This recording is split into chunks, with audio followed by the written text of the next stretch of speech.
Partie 1. Une fureur. Qu'est-ce que la vie?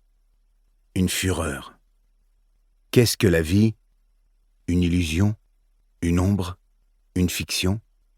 Et le plus grand bien est peu de choses, car toute la vie est un songe, et les songes mêmes ne sont que songes.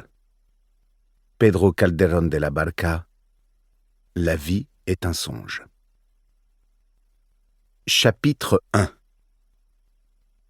C'est un scélérat qui parle.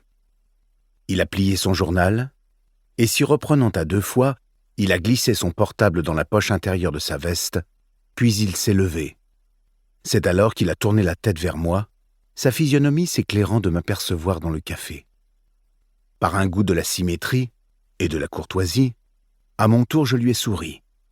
Si bien que Chabrier, responsable de la rubrique culturelle du Progrès, s'est arrêté devant moi avant de sortir des Jacobins, m'informant qu'il ne m'avait pas vu. Propos que je lui ai retourné. « Je t'avais pas aperçu, ai-je dit.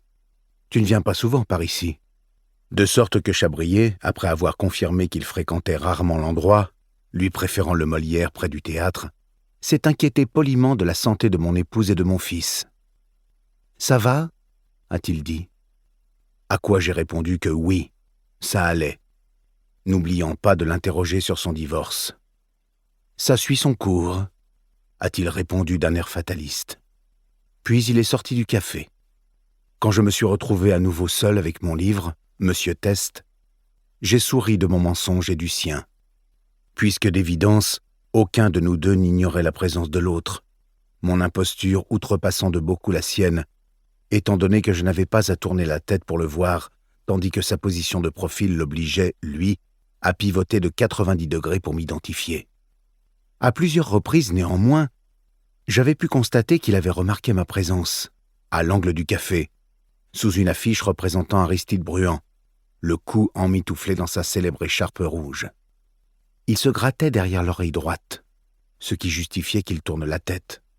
Et par contagion, comme un bâillement provoque d'autres bâillements, j'ai ressenti à mon tour l'envie de me gratter.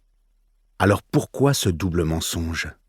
Chabrier et moi ne sommes pas fâchés, et nos rapports ont toujours été de bonne camaraderie.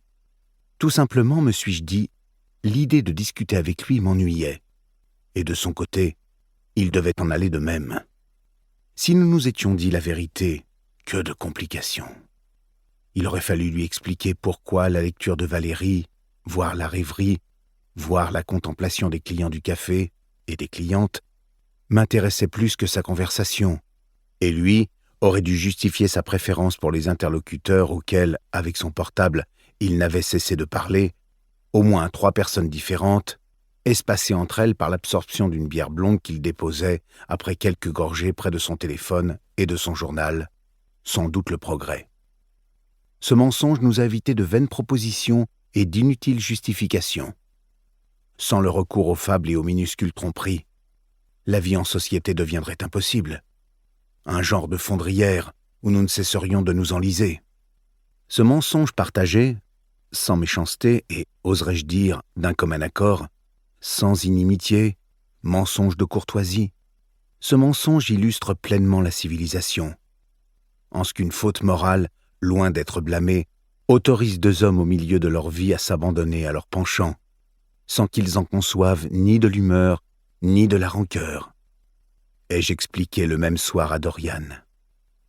J'ai même ajouté « On est loin de la lourdeur kantienne », ce que Dorian a accueilli en haussant les épaules, avant de railler ma propension à transformer mes défauts en qualités.